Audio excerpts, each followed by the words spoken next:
Good evening, everybody, and good afternoon for those of you on the West Coast. Welcome and hello to Anhata on Fire. Hello. How are you Hello from doing? across the pond. I'm Across doing the great. pond. Good. I mean, today we're going to be taking a little sidestep from Scientology, and we're going to be talking about another cult. So it's still in the same sort of theme.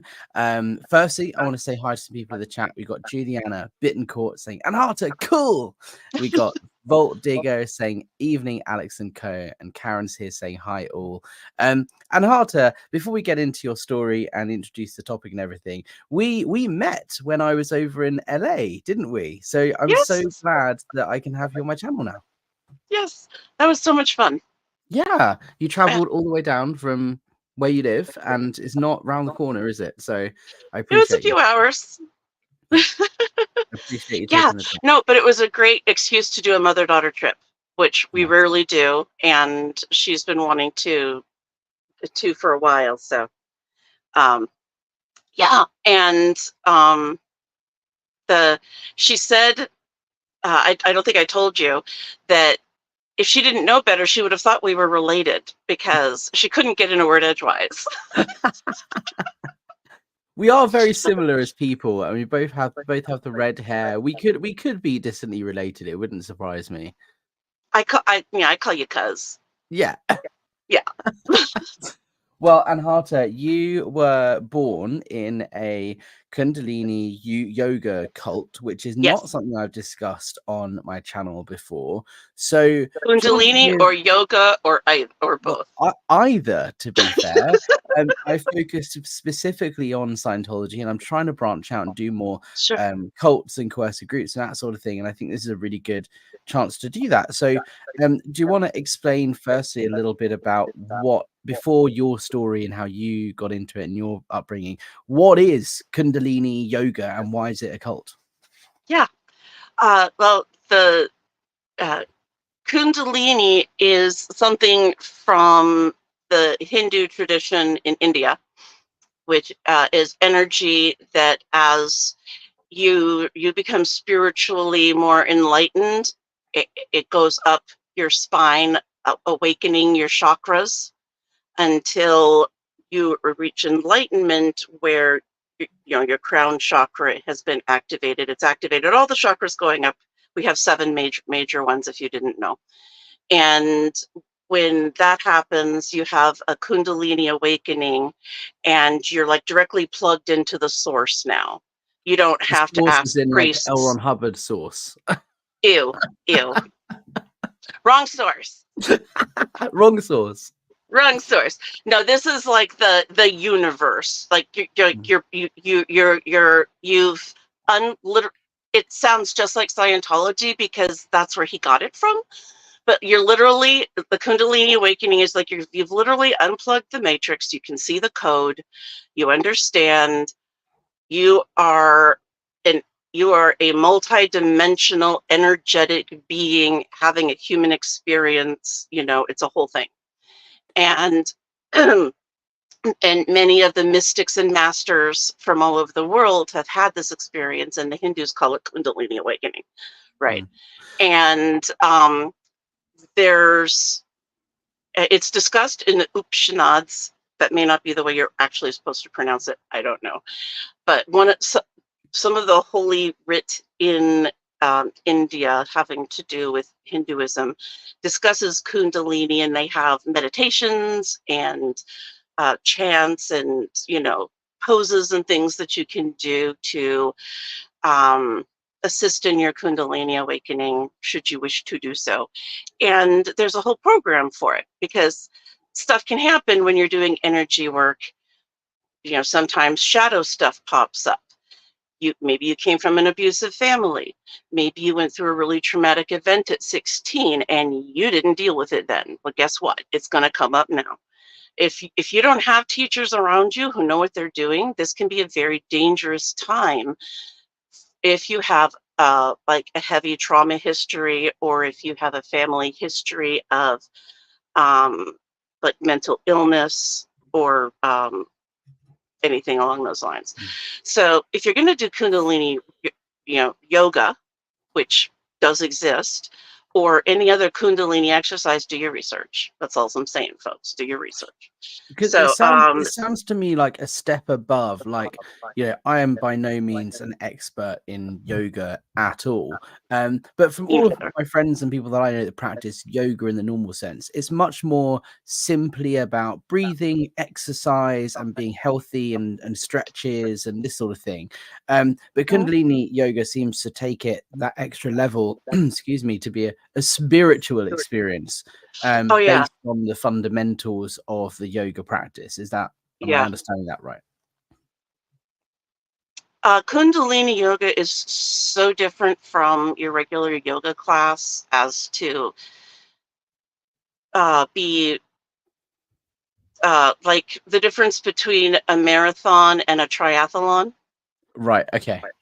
I mean, they're both, they're both, elite athlete things that you have to study a long time for. But one of them, you're doing a ton of stuff, and one of them, you're just doing one thing.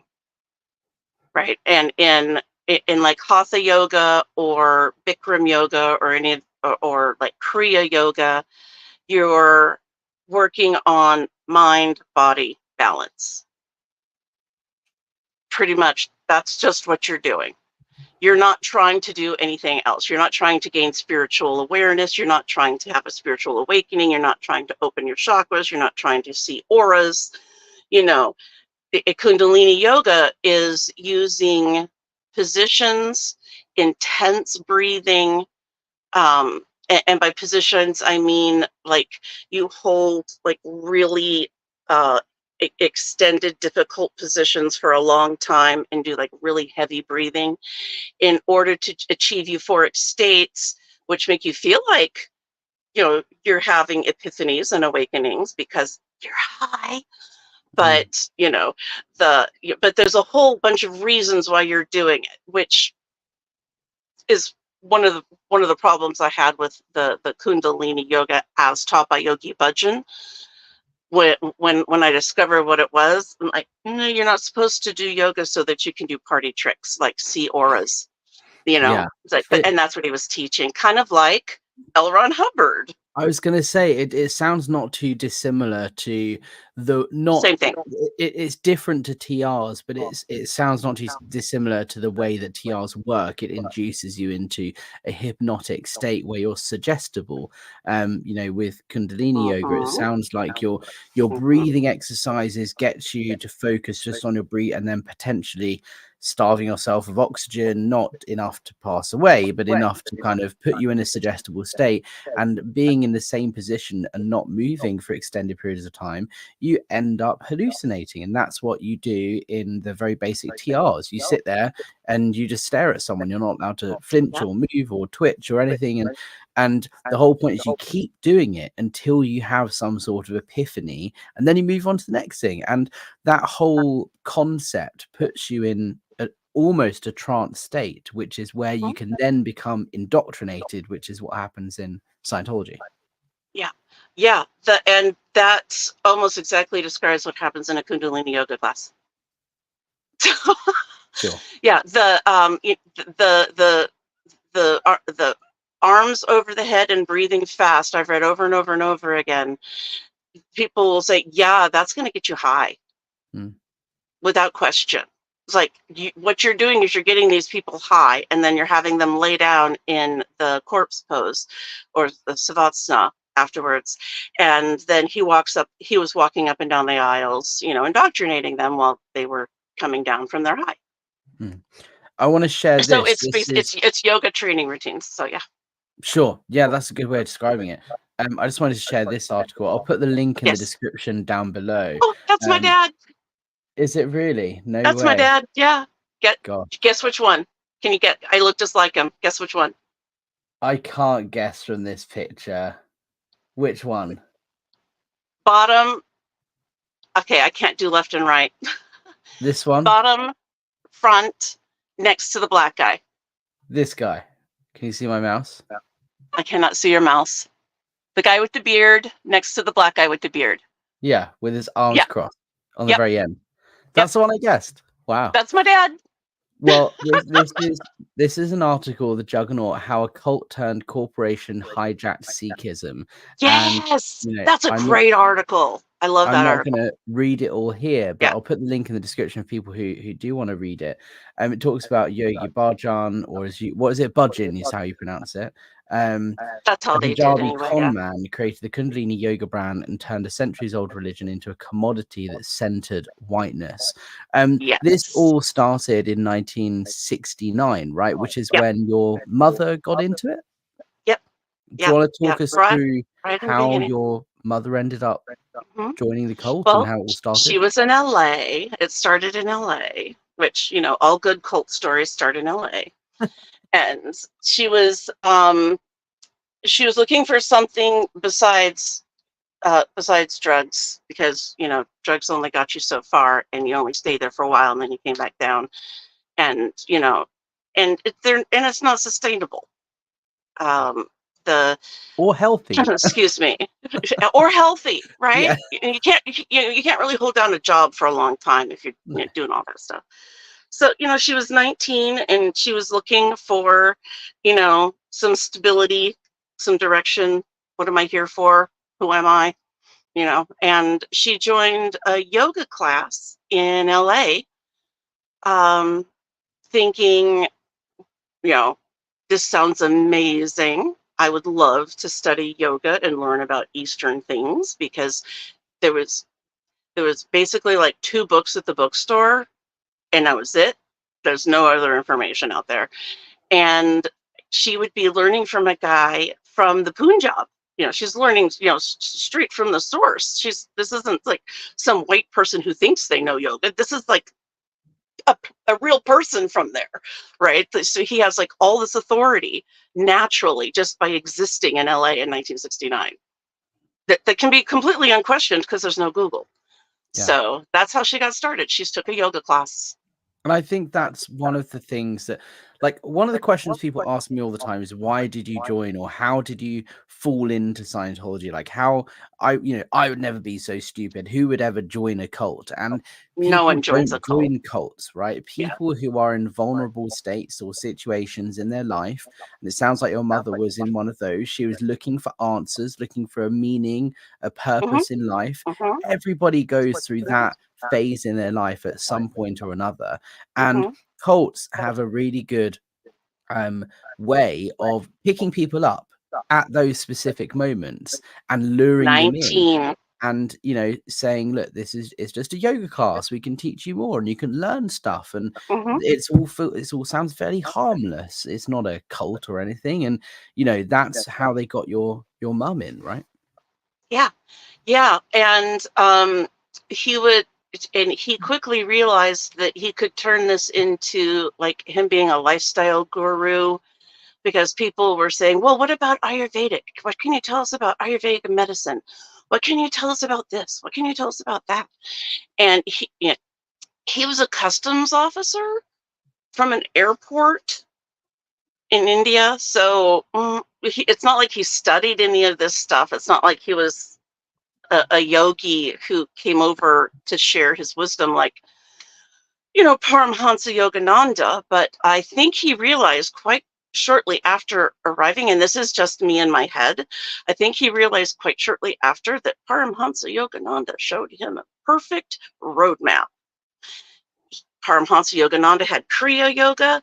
He can have Kundalini Yoga. Paramhansa Yogananda had Hinduism. He is culturally Sikh. He can create his own cult, thank you very much, with his stuff. But, all he has to do is point people towards Autobiography of a Yogi, and that guy's saying everything I'm saying. You know, yogis can heal themselves and see auras and stuff. Yeah, totally. Yeah, so this is how it works in my head anyway. But yeah, in 69, she joined, and it was very, very popular. He was very charismatic. He was very tall, had a very commanding presence. He was beautiful. He was a beautiful, large Sikh man, and wore like bright pink or bright blue turbans at the time. This is before he decided everything would be all white because he was going to start a cult, right? And that's such like an LA 1960s cult thing, isn't it? Like everyone, when you see all these movies and films about cults in the 60s and the Manson family and all of this, like they're always dressed in all white because it's meant to be pure, and like you don't see that so much anymore. It's you know, Scientology it kind of got synonymous with a cult, like Jared Leto having people wear white on his island. Everyone's hair like catches on fire and they're screaming, "Cult, cult, cult!" You know, it's like cult 101. If they have everyone dressed in the same color as a cult, you know, doesn't matter if it's white or blue or whatever. Sure. You know, but yeah, no, the that didn't come along until later. In the beginning, everyone was just wearing, you know, peasant blouses and, you know, in Indian cotton skirts and stuff. The like that picture of my dad, they were just in those little tunic thingies, right? Those and no turbans in sight. Just, you know, Yogi was in a turban, but that was it. Sure. And so it gradually evolved. Like in the beginning, everyone just called each other Babaji, and then he started giving people, you know, Sanskrit names, which there's a lot of cultural appropriation going on, let's just say. And the so it developed very quickly, but I can see, you know, the steps of how it developed. But by mid 1970s, it was full blown. Everyone's in white, wearing turbans. He's got a hierarchy. He's got his con thoroughly set up. He has ashrams in several states. He's opening. He has them opened in like a dozen more by the end of the year. It just catches off and catches on fire. But in the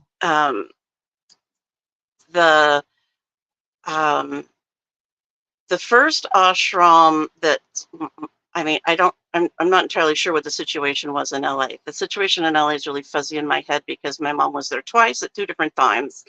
And so I don't remember things really well along that, because this is all secondhand. The first ashram that this really she talked about distinctly was in San Rafael. Like after LA, he opened one in San Rafael, and a bunch of the LA people populated it.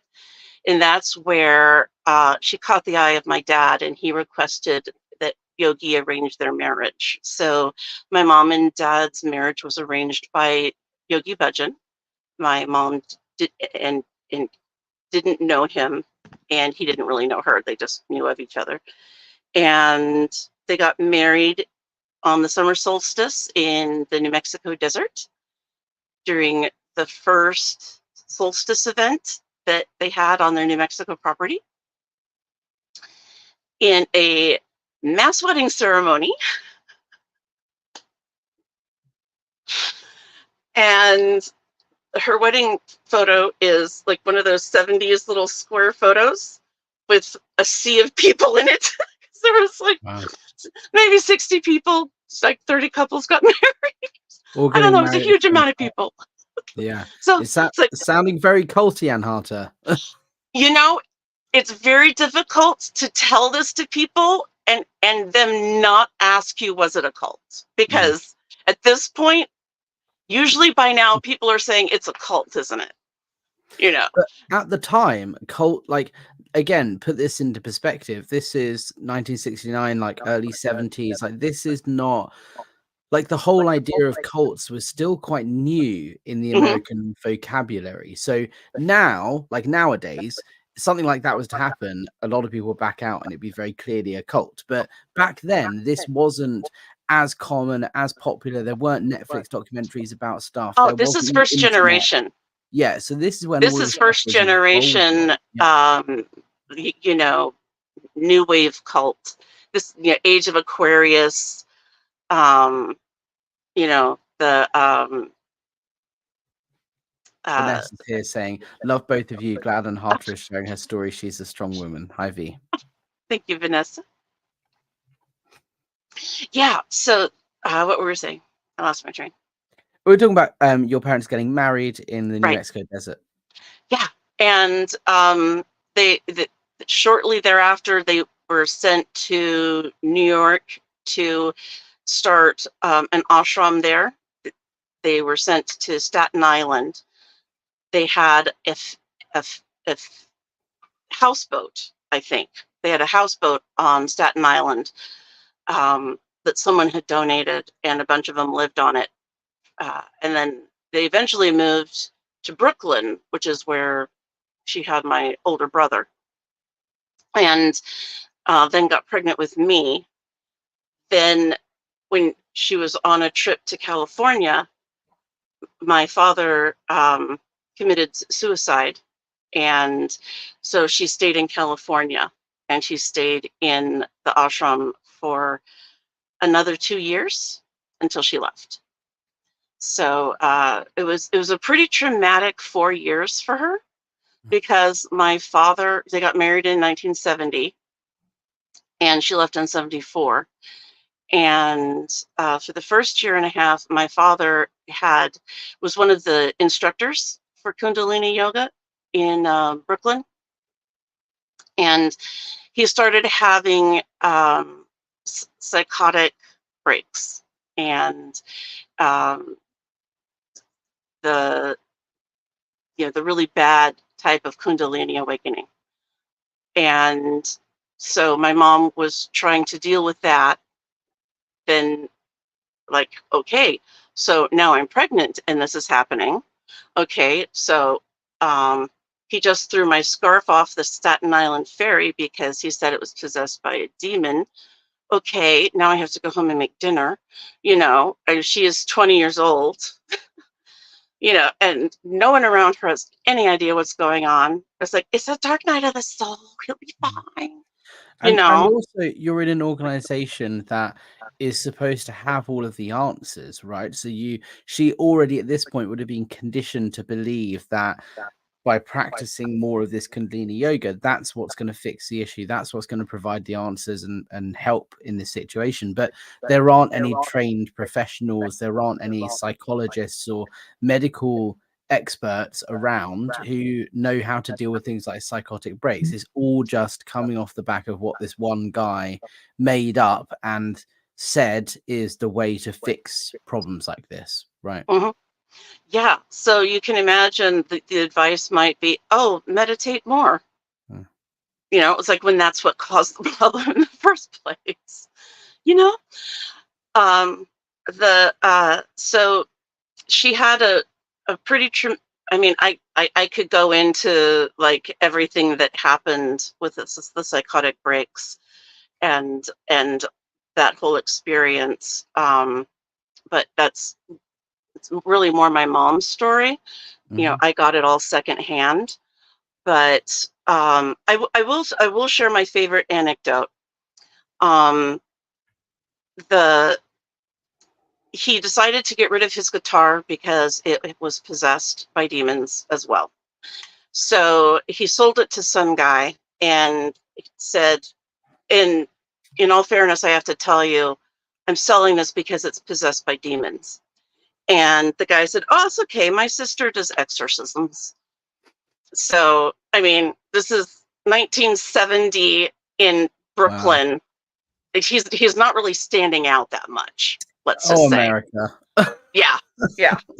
So, that's the kind of stuff that my mom was dealing with and going, what is actually happening right now? I don't understand.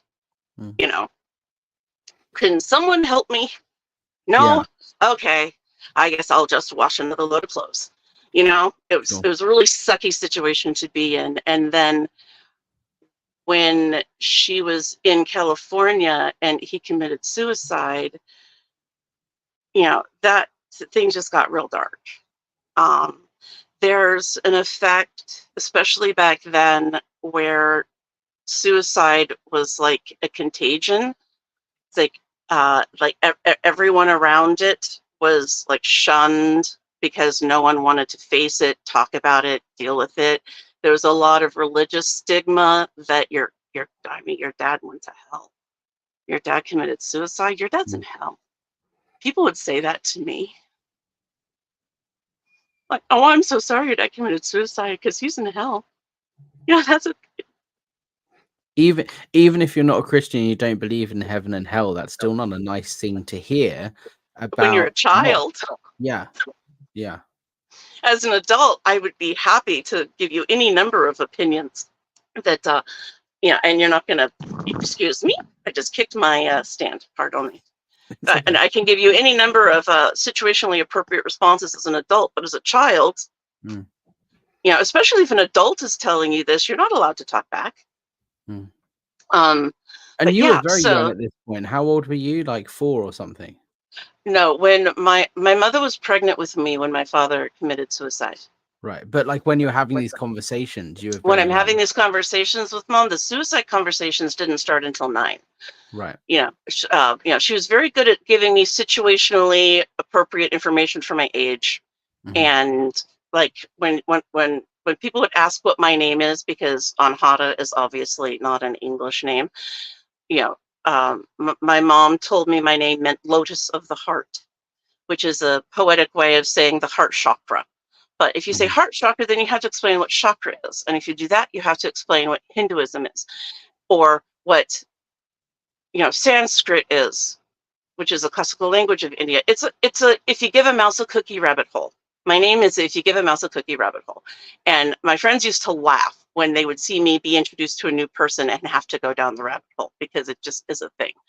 So Hmm. yeah, and there's a whole thing about my name being born in the Kundalini yoga cult, because my mom wanted to name me Angarad because her family line is Welsh. And there was a really popular TV show at the time in Wales, and that was the character's name. So I would have otherwise been named Angarad, but she knew that Yogi would never consent to that. If he didn't like the name you picked for your child, he would choose a name for your child, which So is this is gross. But you're so you're in I a so I didn't get situation. named Angarad. I got named Anhata because I was born in a yoga cult. So you're in a situation where your life is already taking shape and being dictated by, to some extent, someone who you like. You said your mother left when you were 2 or younger, or Mm-hmm. so you didn't join the cult, you weren't raised in it, you were born into it, and Mm-hmm. then your mother left. But Mm-hmm. your name is something that sticks with you for life. Yep. And so Yep. you're even now having some of the after effects of this other person's influence on your mother's life. And that's one of the things Oh, people need to understand about cults is it's not just a case of what happened when you were in. There are long standing and long term impacts on people's lives, especially if people have children in these groups. yeah. And I'm trying to and there are some really effed up things that happened, Yogi. But children are inconvenient to cults. Let's because they stopped letting Sea Org have children for a reason. Children are inconvenient to cults. They distract the parents from the cult's mission. They interfere with the cult leaders' control over the parents. There's many reasons for them to be inconvenient for cults. So one of the ways he dealt with this was by parental alienation, custodial interference. He fostered children out to other families. He sent children to schools in India. There was a school in Oregon as well, like Scientology. There we go. Um, Exactly. the kids who went to those schools are not okay. The curriculum was designed to break them on purpose. It was by design. One girl who, woman now, remembers as a girl in India, they weren't fed, they were starved purposefully to make them stronger. Somehow it was because he was a sick person. She remembers being so hungry that she would go to the garden and eat rose petals. These children were tortured in these schools, and the children who were sent to these foster homes, they were often abused. My brother was. When he was 2, that's when Yogi would start fostering your children or sending them out. And he gave any number of stupid reasons to do so, but ordered down to is you had to do it because he said so. She was sorry, this is hard. It's okay. Take all the time you need, Anhata. It's a difficult subject. Yeah. She was told to have him fostered by a couple in New Mexico. And she found out years later that they beat him. He was with them for, I believe, a year to a year and a half. And there's a condition in my family that my mom and and her dad and my brother and his daughter all had. It bypassed me. That they went to bed until the age of 12. And nothing helps. You wake them up in the middle of the night, you take them back to bed, and that's just what you do. And my mom's dad knew it was happening, helped my mom out. She was never shamed. It was never a big deal. Mom did the same thing with my brother, never a big deal. Then she finds out every time he went to bed as a 2-year-old to a 3-year-old, they beat him the next morning.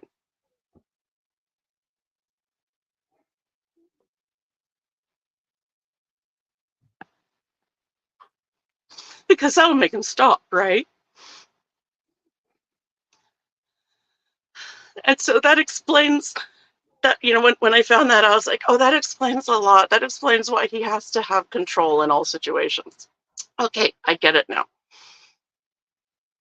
And because I'd been raised with it as just a matter of course, mom, wakes Rishi up in the middle of the night, takes him to the bathroom, and the bed had a mattress protector on it. So if there was an accident, you just whip off the sheets, you stick them in the washing machine, you move on your life. There was no shame, there was no blame. It was just something you dealt with as a part of natural life. So when I found out that someone would be punished for something like that, I was horrified. Yeah, and I was growing up in an abusive home with an abusive stepdad, and even I was shocked by that level of cruelty to a child. So that was some of the least of the abuse that happened to the children because of Yogi Bhajan's practice of fostering them out. And that followed us our whole life. So the stuff that happened to my mom for those 4 years, to my brother for 3 and me for 2, it followed us our whole lives. And then we had to explain it to every new person we came across, because we're wandering around with Sanskrit names in Santa Barbara County, and then in like Missouri, which if you're not familiar, that's the buckle of the Bible Belt, full of dairy farmers and alfalfa farmers and soy and pig farmers and other farmers. Not very woke, to use a modern day terminology for what this would have been described as back then. That term existed back then. Oh, me even trying to explain to a bunch of alfalfa farmers my photo album full of people in white clothes with turbans. It was a blast. Let me tell you, it was great. I was a great party trick. Honestly, right. I was the party trick. People would pull me out for parties. Like, hey, Anhata, tell them about your name. Hey, Anhata, tell them about the ashram. The what? Ashram. The orphanage? What? Ashram means orphanage. No, there's so many. Oh, and the whole Indian thing. Because Murica, Indian, you need to know, first off, are you talking about the dot or the feather? Because we have the Native Americans, which were called Indians because Christopher Columbus was a douchebag or something. I don't know. So all of the Native Americans are called Indians, and some of them wear it with pride. I'm an Indian. Deal with it. Some of them are like, not Indian. Horse, not the elephant. Feather, not the dot. So there's this whole thing going on in America, first of all, with the Indians. Then this guy comes over, culturally giving a bunch of Hindu stuff to white people are gladly appropriating it. So now white people are walking around with a bunch of Hindu things trapped all over them. And on top of that, a bunch of Sikh things trapped all on top of them, because he just combined the two. And wherever he felt like it. And so I do not know this is a cult, first of all, my entire life until 2019. I did not know this was a cult. I thought this was an innocent ashram, intentional community, hippie commune thing. It wasn't a cult. They did yoga. If anyone said cult, my mom's like, excuse me, there was no culty activity going on like you're thinking. That wasn't allowed. We did yoga. It's like cognitive dissonance, isn't it? I remember when I was in Scientology, it was, people would come up to me and say, you're in a cult. And I'm like, no, we're not in a cult. We don't wear these, like, you have an idea of what a cult is in your head. And, Scientology is not like that at all. And no.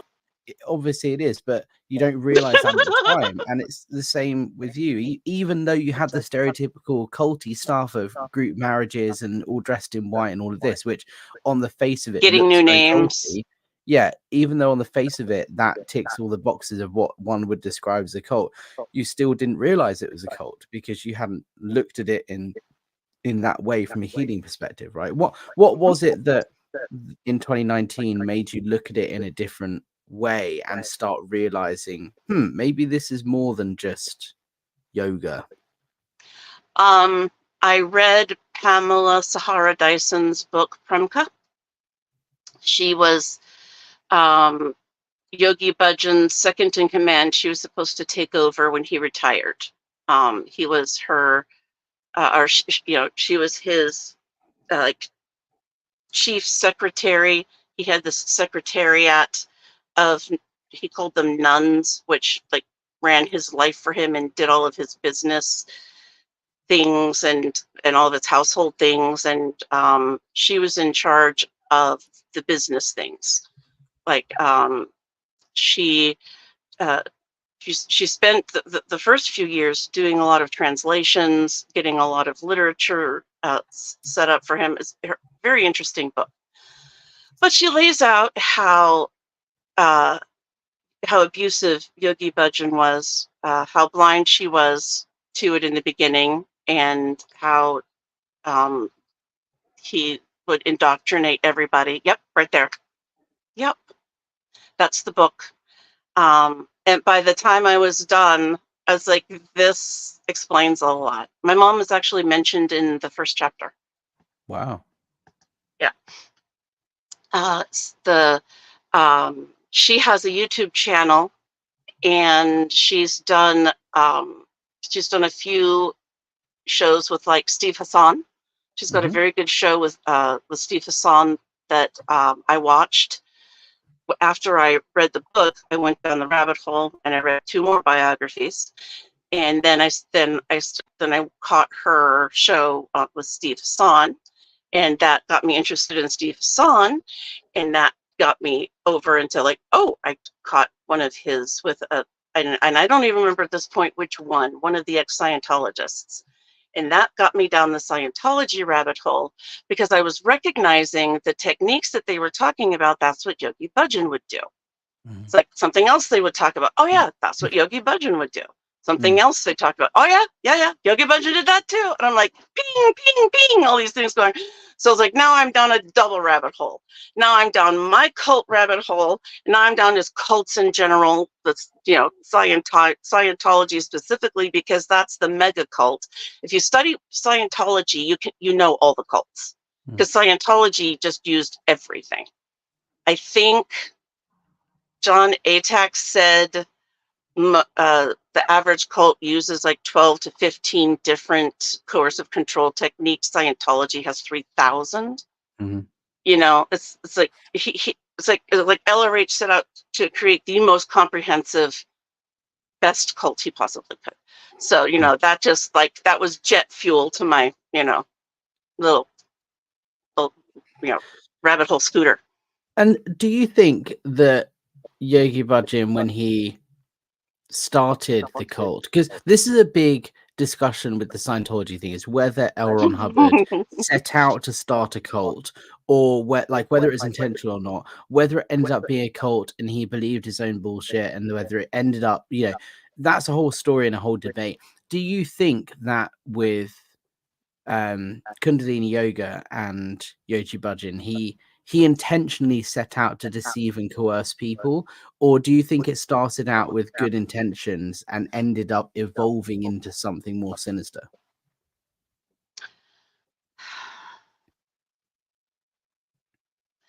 I think he started out with bad intentions, and I think he devolved into depravity. I think that's what it was. He didn't believe in anything he was teaching. He knew it was all bunk. He didn't see auras. He told people he did, but he didn't.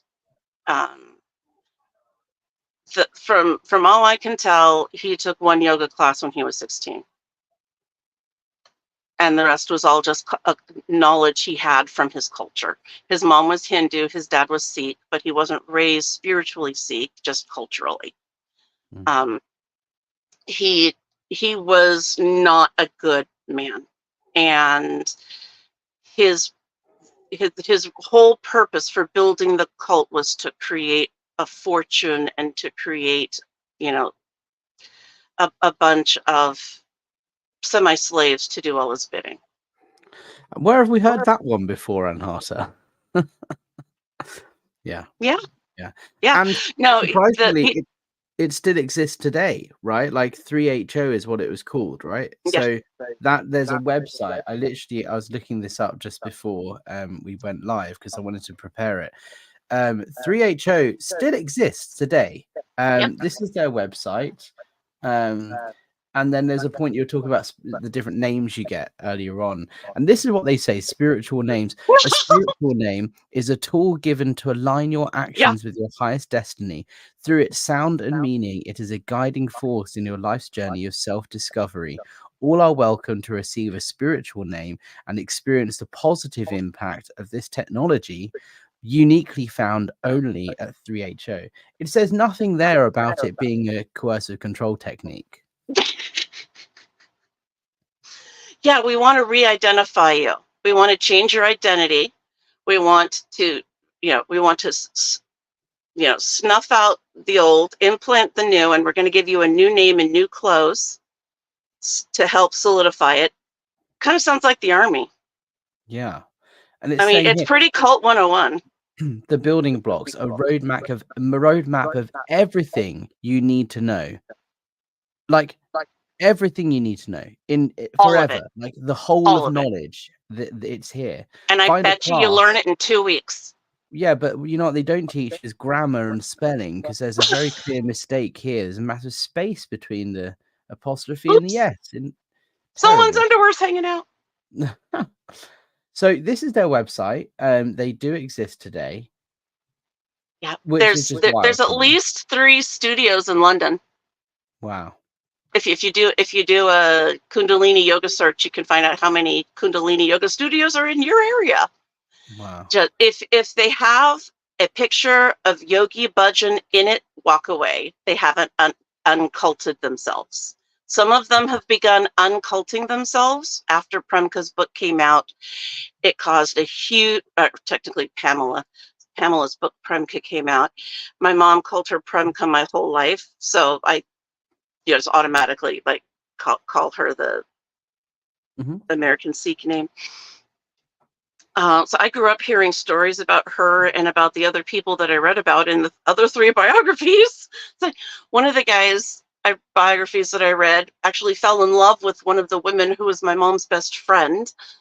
So I was like, oh my God, I'm like meeting my parents' friends in these autobiographies. Like, oh my gosh, he went to in this book, he went to the ferry. Not that this one wasn't a ferry, it was a houseboat. The houseboat on Staten Island. That was where my parents were living. My parents were on that houseboat. It's like I'm recognizing things, and people and names, and it's like it's really wild. This whole trip, but I I'd first heard about it in 2018. I was visiting my mom, and I was doing she'd said, I'd asked a question, or she'd said something, and I thought, oh well, I'll just look it up. Look at here, we can Google these things now, right? And so I started Googling, and for the first time, when I looked up something with 3HO, I came across something negative. It was her book had just come out and was first starting to make waves. And I said, Mom, have you heard of the Premka book? And she said, Premka wrote a book? Really? No, I haven't. And I said, she said that Yogi was abusive. And my mom said, what? I said, yeah. He said that he sexually abused her the whole time, and it was really bad. And she's like, I never heard anything about that. I don't know anything about that. It's like it was literally just her brain just went, what? Yeah. She had That, no idea. that's exactly what happened in Scientology as well, is, when people are confronted with, apparently you believe in Xenu and space aliens, and apparently Dave Miscavige beats up his staff. To a Scientologist, their response is going to be, well, I've never seen that. I've never heard of that. No, What even are that's you not talking about right now? that's not my experience, Yeah. because of the cognitive dissonance. Is like you are trained to believe that what you're being told is true and accurate, and that's everything, and not to question it. So I imagine your mum is having a similar experience of like, Well, no, yeah. I've never heard anything like that. Yeah. Rather than, oh my gosh, that sounds terrible. What did she say? How did it happen? Which would be the more natural response. And part of it, I think, is and I think it's just the way it's an artifact of our brains. If something is so far out of our frame of reference that we literally can't understand it sometimes. Like it takes a while for it to permeate our consciousness and get it, because we literally don't have anything. I don't have anything to hook it to. Like you just told me something I had no idea existed in the world. I literally have nothing to hook it to. It's going to slip out, and I'm not going to be able to hold on to it or process it or do anything with this information until I have more, And when someone gets blindsided like that, if they're already operating at an extremely high stress load, guess what happens? Until someone makes them think about it again, it's like, I don't know. And so I never pushed her. I never, after I read the book, and I was like, I never sent her a copy or, told her, Mom, you have to read this. That's her journey, and she will find out. If she's supposed to find out, she'll find out when she's supposed to find out. Because if you hit someone with information before they're ready, you can really hurt them. Or if you re-traumatize someone before they're ready to deal with the trauma, you can really hurt them. So, and in her case, it would be re-traumatizing, because the thing that made her leave was when I turned 2, Yogi Bhajan, pulled her in front of him and said, "You're going to foster Anhata now, and you're going to be one of my nuns in my secretariat." And to which my mother said, "Oh no, no, thank you." And she packed up, went and picked up my brother, and left, and never really looked back. I remember going back when I was 5, and we were driving through LA. We stopped, and Mom said hi to a few people, and that was it. But that she was already dealing with having been stigmatized with the scandal of Stephen having committed suicide, and then Yogi kind of acting like he blamed her for it. Like, what did you do to drive him to this? And kind of being shunned by other people. Like, I don't know what to say to you, so I'm not going to say anything. So you're basically getting othered and like low key shunned already.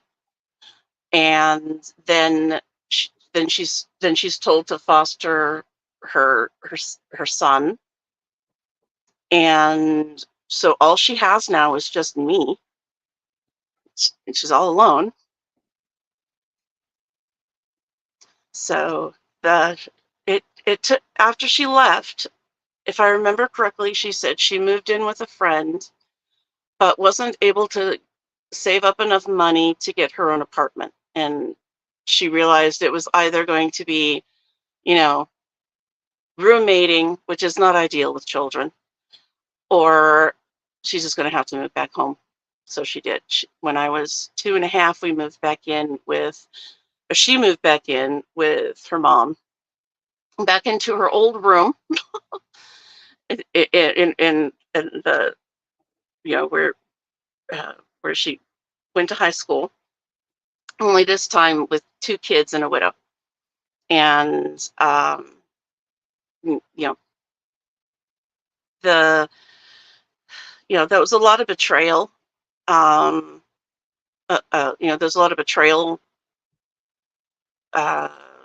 pain Anxiety. Yeah. from being treated like that by Yogi Bhajan. Like, you can't be trusted to raise children. You know, it's like I need to retrain you how to be a woman, kind of nonsense. And she's like, fuck that, bye. And I personally feel that he realized he didn't have as strong a coercive control on her as he would have wanted. She wasn't as under his thumb as, for instance, Premka. It was described in the Premka book, Pamela described, where even when Yogi would tell her things that she didn't agree with and that she didn't want, she would still go along with it because she was so heavily indoctrinated, because she had so much one-on-one time with him, really, honestly, probably. And my mom was never one of the ones to to sit at his feet in the evenings and listen to him, talk and talk and talk. She had ADHD, and that would have been mind-numbingly boring. She would have gone insane. She was always cleaning or cooking. She was one of the cooks in the ashram. She was always cleaning or cooking something. She told me later, growing up, I would hear these stories, like Yogi Bhajan would say. She'd tell me little stories here and there, and occasionally she would drop things like, sometimes Yogi Bhajan could be really manipulative and play people off each other, just out of the blue. And I'm like, oh, okay, so he wasn't like a guru, he was just a yoga teacher. Okay, and I move on with my life. And then another time she said, sometimes I think he just made some stuff up. Wow. And that shows that she's going on that journey of thinking about it, discovering and processing the trauma, right? Which takes time. Yep. It's some people leave a cult and they're very quick to process everything and heal and move on with their life, and other people it takes longer. Sometimes it takes a decade to even start thinking about the possibility that you were in something abusive or traumatic. And these sorts of things you're picking up on here are indicators that your mother's processing the trauma in her own way, right? Which is positive. And another way that she processed it was by going to the library and reading about Sikhism and Kundalini and yoga and Hinduism, and that started her down on Taoism and Buddhism, and she kind of sort of ended up like a Taoist Buddhist, like by the time she was talking to me about religion, that's kind of where she had settled. But she realized, and she would tell me when she was telling me these stories, she's like, yeah, I know. Don't get confused. Yoga and Sikhism aren't a thing. Yogi Bhajan did that. Normally, they're not a thing together. Mhm. So she would like, because like she read about it and realized that in Sikhism, using yoga to gain spiritual enlightenment is actually against Sikh scriptures. Right. You're supposed to, you don't, it's what do you call them in Scientology? Oh, squirrels. No, it's what Scientology called Christianity? Like the W word. No, I'm blanking on the word. There's a word that other Other fish to fry. practices. It's just Other described as other practices. practices. Yeah. Yes, other practices. Thank you. Other fish to fry. Other practices.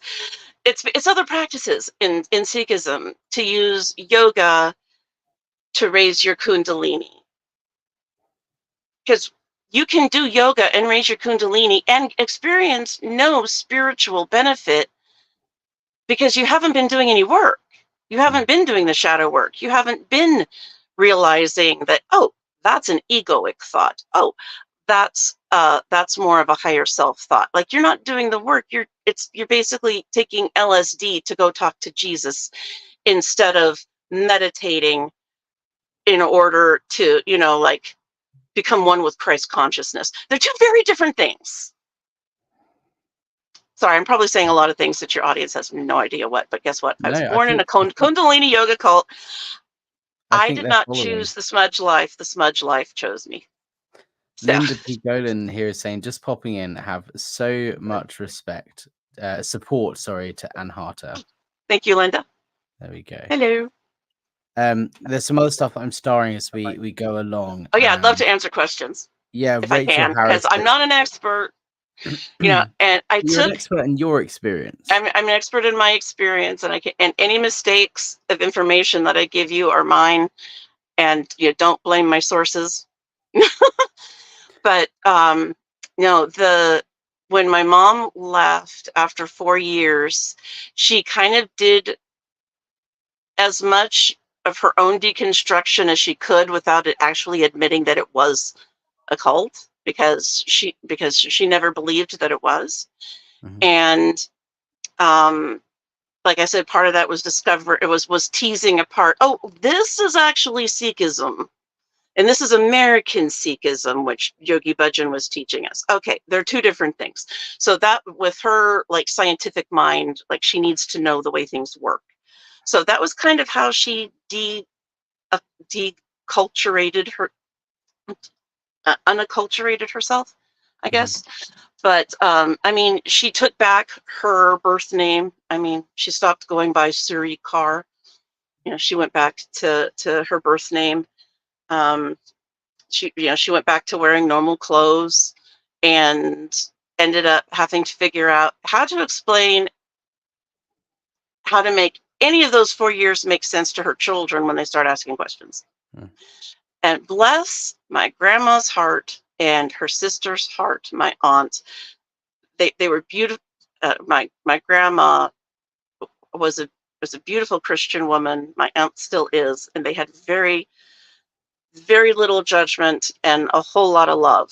And they never, it was never a problem in the family. It was just like, thank God that part's over, and we're moving on. I It's think like, we love you, and we loved you then, and we love you now. Yeah.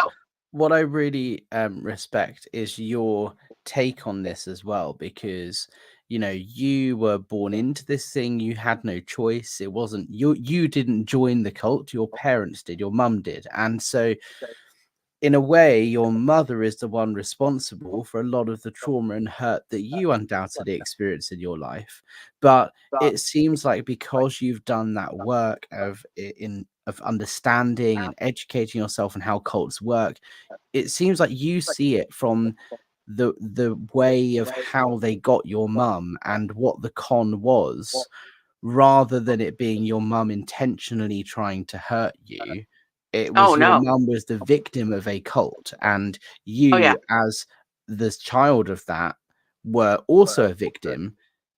But ultimately, it's the cult that was the problem that led to all of this. I always knew my mother loved me. My mother loved us down to the ground. Like that was the one constant, Polaris in my world was that I knew my mom loved me, no matter what happened. So I grew up like loving her and respecting her so much before I even found out about it being a cult and what had almost happened to her. And unless she's done the research, and we haven't spoken, so I don't know. And unless she's done the research, she wouldn't know. But the secretariat, the nuns of Yogi Bhajan, those were the women that he would essay, and that's what he was going to do to my mom. And so that's like she saved me from being fostered. She saved my brother from foster care. She saved me from being fostered, and she saved herself from unimaginable horrors.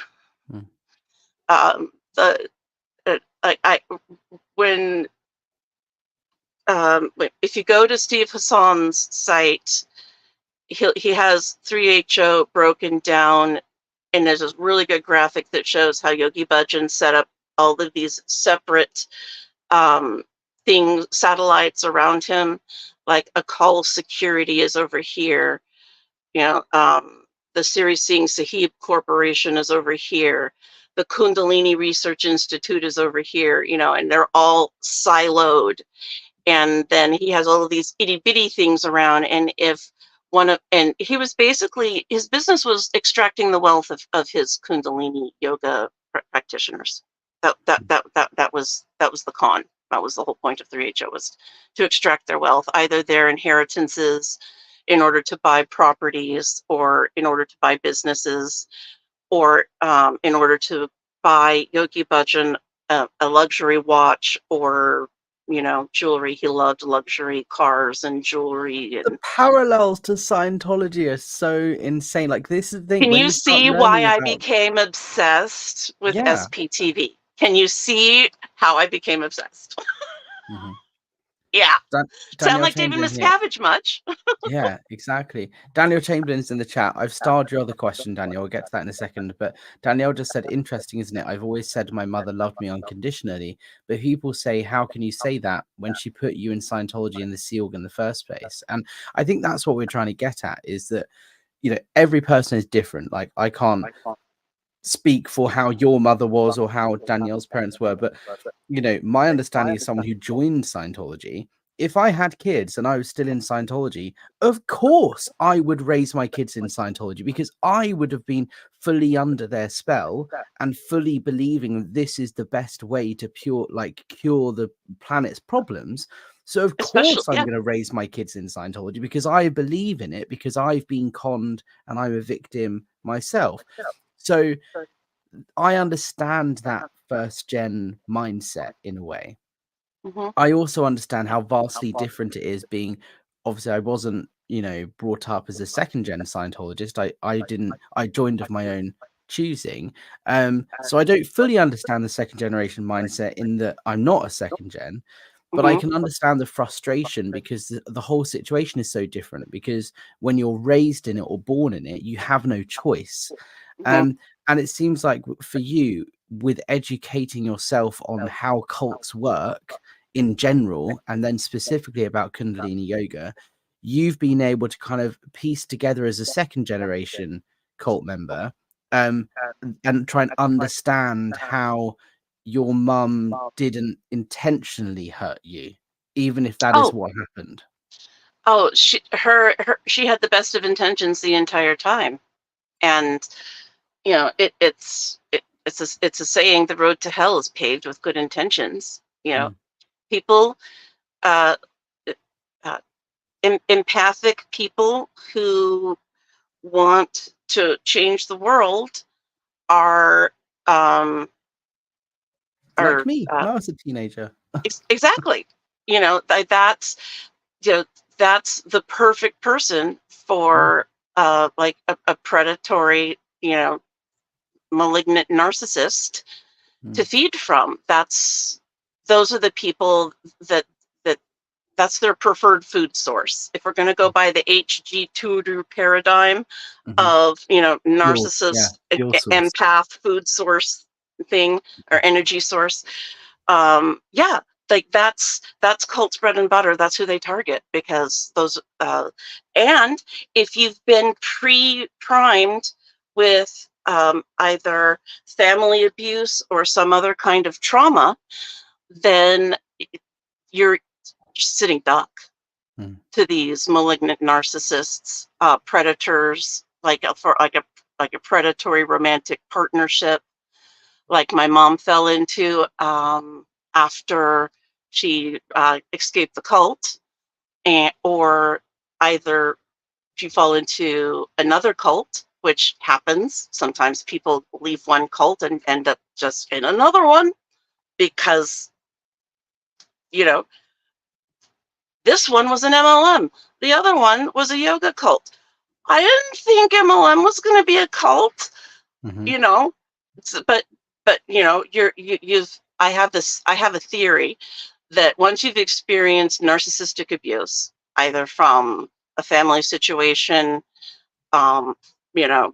whatever, where he's born in or grew up in a cult, whatever, you're pre-primed with things like betrayal blindness.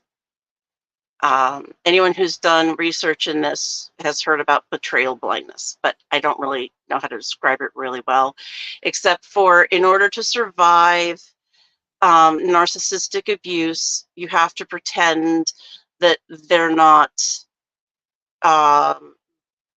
breaking their word, that they're not lying to you all the time, that they're not being honest with themselves or you, that they're being manipulative. You have to blind yourself to the betrayal in order to survive in the relationship, right? Like I said, I'm not describing it really well. But that hey, makes sense. Vanessa in the chat, if you're still in the chat, Vanessa, I'm sure you can explain it much better.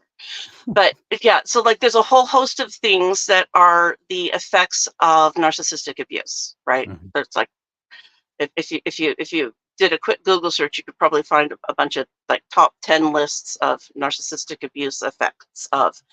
And if you don't know that that was narcissistic abuse, you just thought you had a crappy stepdad, then you're not going to decultify yourself from that, and you're going to be pre-primed for the next asshole. Yeah. That's my opinion. Excuse my French. Rachel Harris here says, love and light to you both, and you're both so strong for speaking out. Are there any good counselors or therapists here in the UK who can help with people who are struggling after leaving a cult? Rachel, I think I have an email from you that I haven't replied to yet. If you are who I think you are, I will respond to that as soon as this finishes, I promise. I'm sorry I haven't got back to you. If you're a different person that's asked me the same question, that's a coincidence. But yeah, there's loads of different counselors all over the place in the UK. Specifically, I know Educon in the chat is giving some good examples. There's the ICSA, which is the International Cultic Studies Association. They have a website where they point you in the direction of different therapists and counselors, and there's Rob and Linda Debro Marshall, who run the Psychology of Coercive Control master's degree program at the University of Salford. They also are registered counselors and therapists. There are a wealth of resources out there, and it's really important you get someone who understands coercive control. So yeah, I'll email you, Rachel, if I haven't already. But Anhata, you talked there about the recovery process and healing, and that's why I brought that up, because we were talking about therapy. Like, therapy is important for this sort of stuff, recovering and healing. Even though you were only 2 years old, when your mother left this cult, have you found therapy to be something that was beneficial and helpful? Has your mother gone through therapy? What's your relationship like with that sort of stuff nowadays? My mom has not gotten therapy per se, as far as I can tell. She was always very pro therapy. I'm sorry? It's a big step, isn't it, to acknowledge that you have something you need to work on, and then to go and see someone about it, right? Yeah, and if you suspect that it's going to tear down your everything, if you suspect that this is going to be kindling and it's going to burn everything down, you're not going to want to do it. At least not until you feel, like mentally strong enough to handle it. And when do you feel mentally strong enough to handle your world burning down? So I don't blame her for not wanting to look under that particular rock, and everyone in their own time. But she was always very pro therapy. She always knew that it was very beneficial. She just chose not to do it herself. She like self therapied with a lot of caffeine and nicotine in the 70s, because it was the 70s. And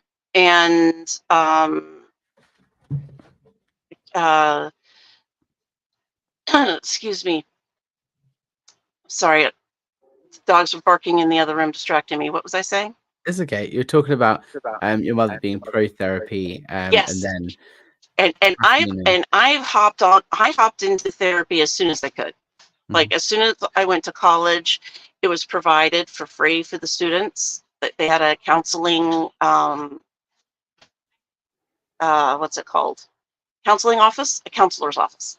And they had like a dozen counselors available for students to talk to. And as soon as I could, I availed myself.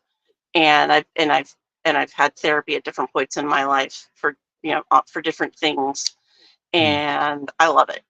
I absolutely love it. I have a knack of finding the right therapist for me, for what I need at the time. And like sometimes it's because I need help dealing with the kids. Sometimes it's because we need couples counseling. Sometimes it's because I need to deal with, like, oh my God, I was born in a cult. So I've gotten it at different times for different things. That it's not like you go once and then you're inoculated, you're good, you don't need to go back to therapy anymore, you're fixed. But that's there's so many different elements to it. Like education is really important as well. When I started going to therapy about my Scientology experience, there was a lot of work that we did together that was really helpful, and tools and stuff that they gave me and things that they got me to do and exercises. But like one of the most longer term impacts, I think, was them telling me to like giving me examples of things to educate myself on. Here's a book to read that's about a different cult, or Yes. how about you try looking this up and watching this documentary and just seeing how you feel. Read this book that's not about Scientology, but just it's about something similar, about something different, or about the way the mind works. And the more I learned about the tools and techniques that are used in Scientology, even though it's not about Scientology, it helped me understand what happened to me a lot better. And as we now know, those tools and techniques that are used in Scientology are also used in lots of other cults like Kundalini yoga, because they're all so similar. Education is also a really powerful healing tool, I think. Yeah. And the being able to like I said earlier, to tease apart like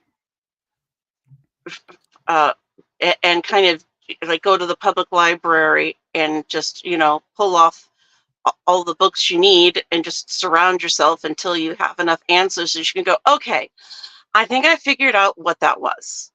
All right. And then moving on. That's my kind of sense for how she deprogrammed and processed and moved on. And so yeah, very similar.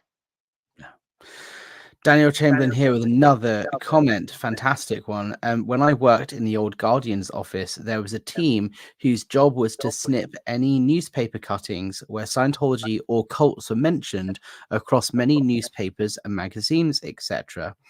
if organizations like Scientology, Rajneesh, Mormons, Moonies, etc. were called cults, the Guardian's office would write rebuttals against them all being dubbed a cult and would defend them. And this is a very common thing with Scientology, particularly, is like religious freedom and banding together with other new religious movements to say, hey, people are calling us a cult. That's not fair, because they're trying to win over the support of other cultic groups. Was it similar for you with the Kundalini yoga? Like, did the Yogi Bhajan have any views on other cults, or was it kind of too early for that, because it was quite early in the days of American cults kind of coming on the scene? Do you know what I mean? Well, they were right in the thick of it. Generally speaking, cult leaders, from what I can tell, cult leaders don't like each other. They're kind of airing each other's dirty laundry, like you're making the rest of us look bad, dude. Stop it. You know, kind of undertone. Like Yogi Bhajan hated that guy who would like manifest ash. There was some holy guy who would manifest ash, right? Mom said he hated that guy, and he would say, he's a thief. Where is he stealing this ash from? The ash has to come from somewhere. He's stealing it. He's a thief. You know, I mean, he would go off on other cult leaders. Like Because look over there, look at his con, because what I'm doing isn't a con. Look over I'm there. not manifesting any nonsense. You know, yeah, exactly. And I know my mom had a deep aversion to other cults. She hated the Moonies deeply.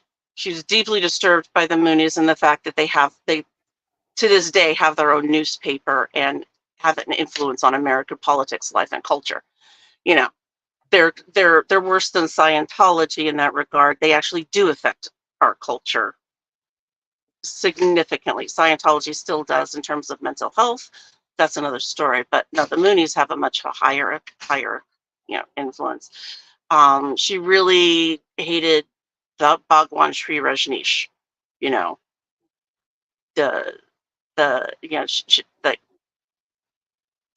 and to her, cults were like Jonestown or the Manson family.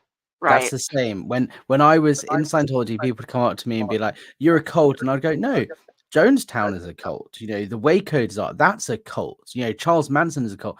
No one here is like killing each other, and there's no like setting each other on fire or like calling to arms and holding a siege. There's no sacrifices or like satanic rituals.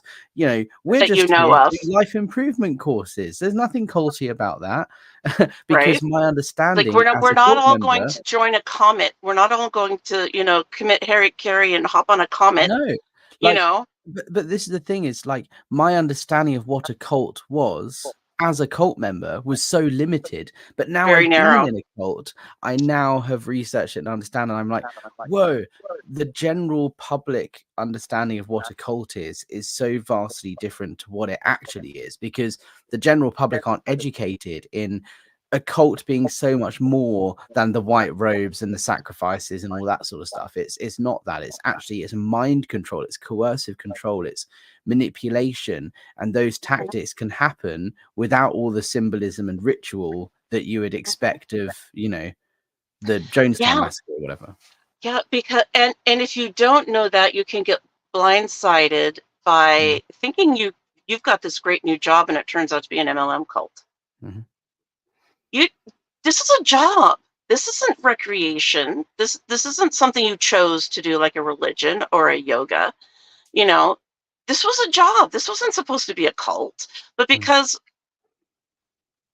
weren't told what the warning signs were, weren't told what the red flags were, or I read somewhere once, if you have on rose-colored glasses, red flags are just flags.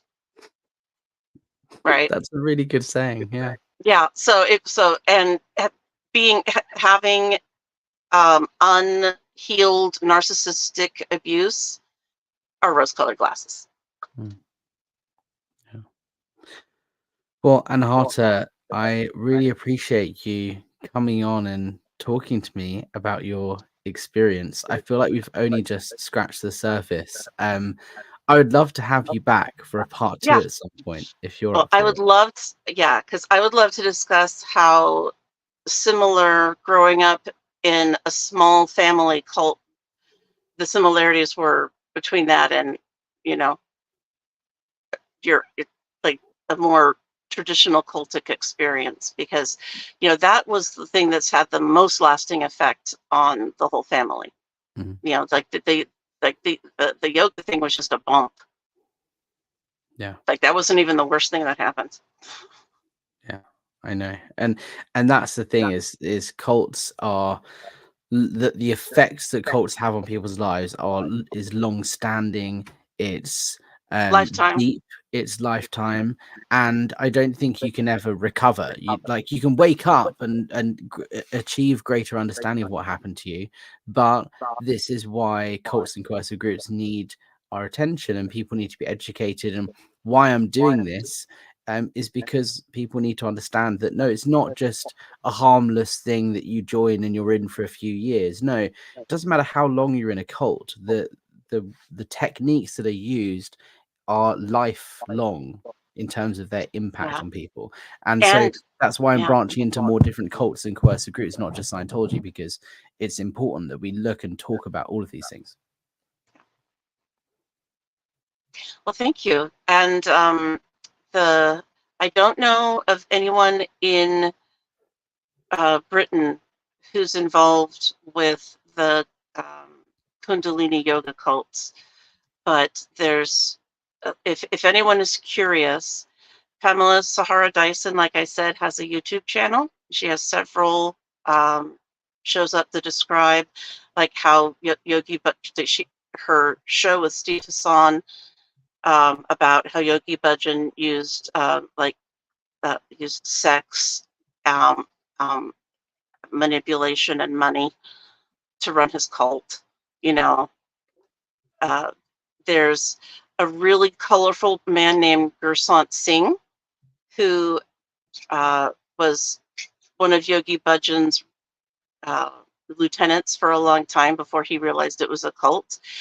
He had a very traumatic experience in India where he was arrested and in prison for a long time. And that was him not getting indoctrinated daily. That's when he snapped out of it. And so his book is fascinating. So I recommend Gursant Singh and Pamela Sahara Dyson if you want to know more. And then there's enough information there for you to find all the rabbit holes. Also, Steve Hassan's website. And your channel, you have a YouTube channel, right? I've put the link in the description. I know you haven't, launched into it and made bunches of videos or anything, but you Not are yet. on YouTube and people will see you around in the live chats and can Yeah. contact you. Yeah. Culty Clutch. Yes. There we go. Edgy Khan is saying here, very erudite and brilliantly articulated, Thank and you. Anhata has a fabulous understanding of matters. Thank you. There we go. No, thank Were you. there any questions that people wanted answered before we go? I think we've gone through most of them as we've kind of went through the stream. Terry Ray's here saying, hi, friends. Sorry I'm late. I'll catch the replay. No problem. Hi, Terry Ray. Replay Susie, crew. Susie Q also said, I'm not even going to attempt this. This was about the word at the beginning of the stream. Upanishads. You said that there was a word at the beginning that you weren't sure how to pronounce. Upanishads. Upanishads. How did you say it? I can't remember your pronunciation. Upanishads. I don't know. Not that. Yeah. See, that's the problem when you just read things, you don't hear them. You don't know how to pronounce them when it comes time. Yeah. So I'll probably forget that in about 5 seconds. I'll have to relearn that over and over again. But yeah, no. And so like the excuse me. I have kind of a complicated relationship with yoga, with because of all the things. So it's like I'll do a little bit and then I'll stop. And I'll look a little bit and then I'll stop. And then I'll look a little bit and I'll stop. So I know a little bit about a lot, but I'm not an expert on anything. So. But you're, like I said at the beginning of the stream, you're an expert in your own experience. And yes, that's one thing that I've learned is the more people that speak about their experiences, the more likely it is they will be helped by, you know, you never know what element of your story someone else picks up on and goes, oh my God, I had a similar thing. And that's right. what leads them to start going down the rabbit hole. And so that's important. And yeah, I'd love to have you back for a part 2, Anhata, Yeah. if you'd be up for that. And we can go Absolutely. into an even deeper dive, maybe next week or something. We'll figure something out. Yeah. Sounds great. Awesome. Thank Anhata, thank you so much for joining me. Everybody in the chat, go and show Anhata some love and give her a subscribe, give the video a thumbs up and a comment and all of that. Anhata is in the comments of most of my videos anyway, so if you've got any questions for her, you can ask her in the comments, or I can forward stuff through. That's not a problem.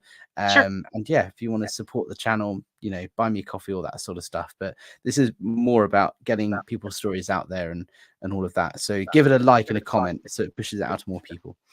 Thank you so much, guys, and we'll see you on the next one.